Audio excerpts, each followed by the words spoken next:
नमस्कार, मैं बिहार जनसंवाद में पावेल सिंह आपका हार्दिक अभिनंदन स्वागत करता हूं। मन की बात जन के साथ एक नए एपिसोड में एक नई चर्चा के साथ मैं आपके बीच में हूं। यह चर्चा का विषय है बेरोजगारी। आज जिस परिस्थिति को मैंने देखा है कि आज छठ के महापर्व पे आज से नहाय खाए के दिन से यह पर्व 4 दिनों के लिए होता है, जो बिहार का सबसे बड़ा पर्व के रूप में माना जाता है।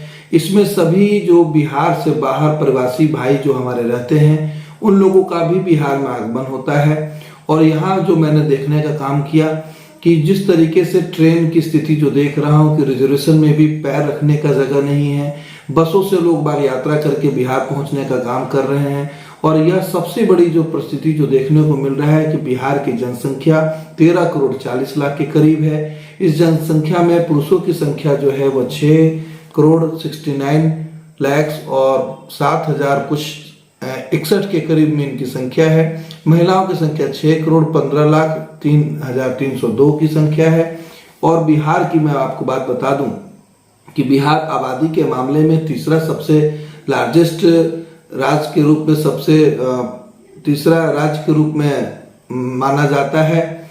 और आबादी क्षेत्रफल की बात करूं तो इसकी पूरी क्षेत्रफल 94.163 स्क्वायर किलोमीटर के क्षेत्रफल के साथ यह 12वां राज्य के रूप में पूरे भारत में आता है। और जहां तक कि मैं आपको बता दूं कि ये बेरोजगारी का जो बात है, आज बिहार के बेरोजगारी का कारण आज यहाँ का सिर्फ ज्योग्राफिकल कंडीशन ही दोषी नहीं है। लोग बात कहते हैं कि बाढ़ और सुखाड़ बिहार का सबसे बड़ा कारण है, जिससे एक ये अभिशाप के रूप में लोगों के बीच में प्रतीक होता है, जिसके कारण बिहार से लोगों का पलायन होता है। लेकिन यहाँ के आज भी जो बड़े नेता लोग हैं, जो भी मुख्यमंत्री हुए, मैं बात करूं अगर आज़ादी के बाद से तो श्री कृष्ण बाबू के समय में जो 10 वर्षों ने विकास जो हुआ बिहार में, इस सर्वांगीण विकास की बात करूं तो उस वक्त सिंदरी की फैक्ट्री, ब्रौनी रिफाइनरी, उसके अलावा और सारे जितने भी दुर्गापुर प्लांट कल कारखाने जो लगे वो कृष्ण बाबू के समय में 10 वर्षों में बिहार अग्रणी राज्यों में अपना नाम स्थापित करता था।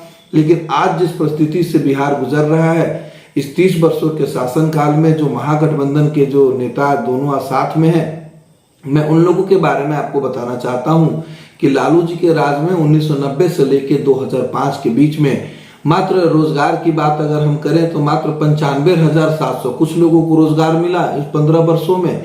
और अगर नीतीश जी की बात करें तो 2005 से लेके और 2020 तक नीतीश जी के शासनकाल में, जिसमें भाजपा ने भी उनके साथ अपनी सहभागिता की थी, उनके बीच में मात्र 6,08,000 के करीब में लोगों को रोजगार मिला। और यह रोजगार आज बिहार के लोगों के लिए चुनौती बनता जा रहा है। आज महागठबंधन और भाजपा के बीच में एक ये वाकयुद्ध का रूप पकड़ चुका है।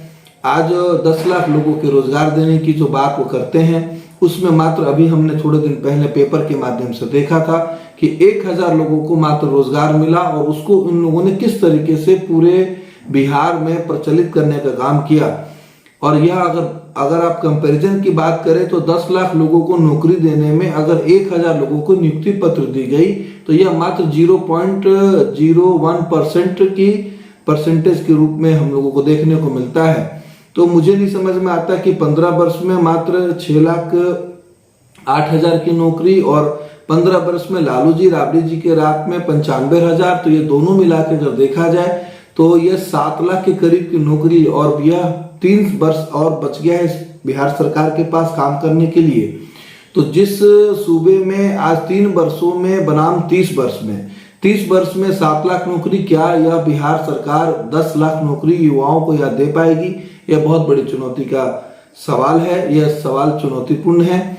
दूसरी चीज मैं आप लोगों को बता दूं कि आज बिहार में यहाँ के युवा रोजगार के लिए क्यों आगे इतना ज्यादा प्रयासरत रहते हैं, तो उसका 2 ही कारण है। एक पहला कारण है माइंड सेटअप, दूसरा कारण है उनका अपॉर्चुनिटीज नहीं मिलना, संभावना नहीं होना। तो माइंड सेटअप की बात करूं तो आज युवा को लोगों को लगता है कि रोजगार ही नौकरी ही एक ऐसा संसाधन है जिसके माध्यम से उनका लाइफ सिक्योर हो सकता है।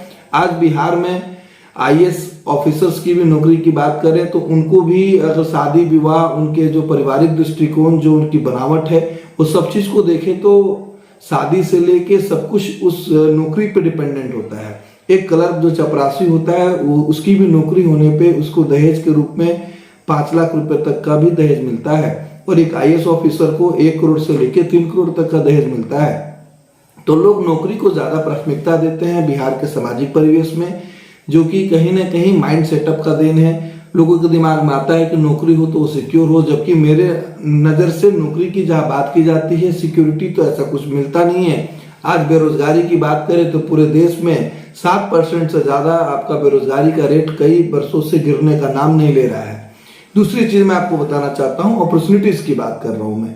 अपॉर्चुनिटीज में आप यहाँ देखेंगे कि किस तरीके से आपका अपॉर्चुनिटीज जो है, संभावनाएं की बात करें तो वाकई में बिहार में और सारे कृषि के क्षेत्र में या फिर बिजनेस के क्षेत्र में कोई ऐसा इंडस्ट्रियल रेवोल्यूशन इन 30 वर्षों में बिहार के जो भी मुख्यमंत्री हुए 8 बार नीतीश जी और लालू जी और राबड़ी जी के शासन में, ऐसा कुछ देखने को अभी तक हम लोगों को नहीं मिल पा रहा है। आज यूपीएससी या बीपीएससी के एग्जाम्स की रिजल्टेशन की बात करें तो उनका भी परसेंटेज 1% से बिलो है। एसएससी क्लर्कल की बात करें तो 0.3% है। आपका बैंकिंग सेक्टर की बात करें तो 2.8% है, क्योंकि बैंकिंग पीओ में भी आज नौकरियां बैंक के मर्जर करने के कारण वो सब की संभावनाएं भी समाप्त होती जा रही हैं। उसके अलावा आपको बता दें रेलवे में तो 0.02% रेलवे की नौकरी ही मात्र सक्सेस रेट के रूप में देखने को मिलता है। अब उसको एग्जाम्पल के रूप में मैं आपको बताता हूं, जैसे एनटीपीसी और 4th ग्रेड की नौकरी रेलवे के द्वारा अभी निकाली गई थी, जिसमें 34,000 वैकेंसी आपको एनटीपीसी की तरफ से था और 1,03,000 के करीब में यह सर्विस आपको 4th ग्रेड कर लिया था। लेकिन उसमें जिन बिहार के लोगों ने, यूपी के बाद दूसरा ऐसा राज्य है जो सबसे ज्यादा अप्लीकेंट हुआ इस नौकरी के लिए, और उसकी संख्या हुई थी 1,65,000 एनटीपीसी में 34,000 पद के लिए। उसके बाद 1,03,000 पद जहां था उसके लिए 19,50,000 लोगों ने अपना आवेदन दिया।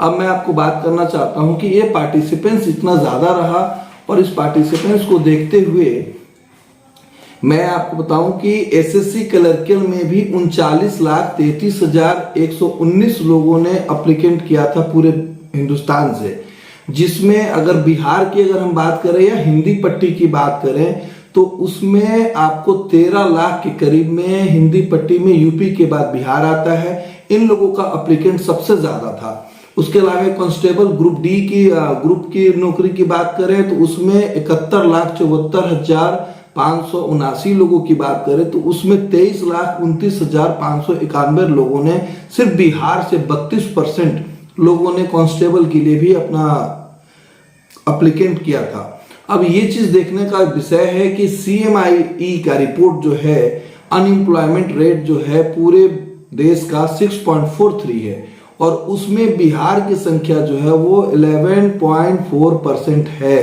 अनएम्प्लॉयमेंट इतना ज्यादा बढ़ता जा रहा है, लोगों के बीच में बेरोजगारी सबसे ऊपर एक चुनौती बनती जा रही है। कब तक ये प्लानवादी व्यवस्था के तहत हम बिहार के प्रवासी लोग दूसरे राज्यों में जाके प्रताड़ना झेलते रहेंगे, काम के लिए भटकते रहेंगे। इससे पहले भी कोरोना काल में भी देखने को मिला था कि किस तरीके से वहां से जब उन लोगों ने काम से जब उनको बदर किया था, जब उनको अलग किया था, तो वो लोग वहां से पैदल चल चल के बिहार आने का काम किए थे। तो नीतीश जी ने उस वक्त भी कहा था कि हम बिहार में अपना ओन सेल्फ एम्प्लॉयमेंट की तरफ हम बढ़ेंगे, स्किल्ड वर्किंग की तरफ बढ़ेंगे, लेकिन ऐसा कुछ अब फिर से देखने को नहीं मिल रहा है। अब नए बिहार को बनाने में हम सभी लोगों की सहभागिता चाहिए। क्या यह प्रवासी बिहारी हमारे भाई लोग जो हैं, या फिर से छठ पर्व के बाद पुनः अपने दूसरे प्रदेश में जाके रोजी रोटी रोजगार के लिए ही अपने आप को वहां दिशा निर्देशित होते रहेंगे, या फिर एक नए बिहार के निर्माण में कुछ न कुछ अपने हुनर के साथ कुछ यहाँ अच्छा करने का प्रयास करेंगे। यही मेरा संवाद का विषय है। धन्यवाद।